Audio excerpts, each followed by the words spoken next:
கோவிலுக்குள் தீட்டு கழித்து விட்டு அவன் போய் உட்கார்ந்துறான். உன்னை வெளியே நிற்கிறான். நீ மன்னாதி மன்னன், ஆண்ட பரம்பரை, அந்த பரம்பரை, பாண்டிய வம்சம், சேர வம்சம், சோழ வம்சம் எல்லாம் வெளியே போய் பேசுகிறா. இங்க உள்ளவராக இந்த வம்சம் பேச தொலைச்சு பண்றான். அவன்கிட்ட சரிகை சாமிட்டு வெளியே வந்திருக்கிறான். அவன் சகோதரன் வந்து நான் உன்னோட மேல் சாதிக்கிறான். சில முட்டாள்கள் கேட்கறாங்க, எங்க சனாதனம் இருக்கு, எங்க மனு தர்மம் இருக்குது, அதெல்லாம் அந்த காலம். அப்பதான் நீ இன்னும் கண்ணு முடிக்கிற அப்படின்னு அர்த்தம். ரெண்டு கண்ணு இருக்கே தவிர உனக்கு கண்ணு முடிக்குது.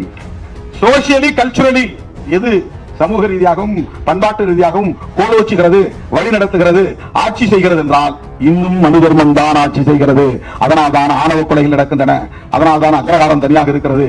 அதனால் தான் ஊர் தெருவிலே பிள்ளைமார் தெரு தனி, கோனார் தெரு தனி, நாடார் தெரு தனி. எங்கேயாவது ஒரே ஒரு ஊர்ல போய் நீங்க கண்டுபிடிச்சிட்டு எனக்கு சொல்லுங்க. நாடார் வீட்டுக்கு பக்கத்துல செட்டியார் வீடு இருக்கு, செட்டியார் வீட்டுக்கு பக்கத்துல 3வது வீடு ரெட்டியார் வீடு, 4வது வீடு பிள்ளைமார் வீடு அல்லது நாயுடு வீடு அப்படின்னு ஒரு 50 வீடு மாறி மாறி மாறி மாறி இருக்கு அப்படின்னு ஒரு கிராமத்தை காட்டுங்க. உலகின் தலை சிறந்த கோட்பாடு என்பது மனிதநேயம் தான்.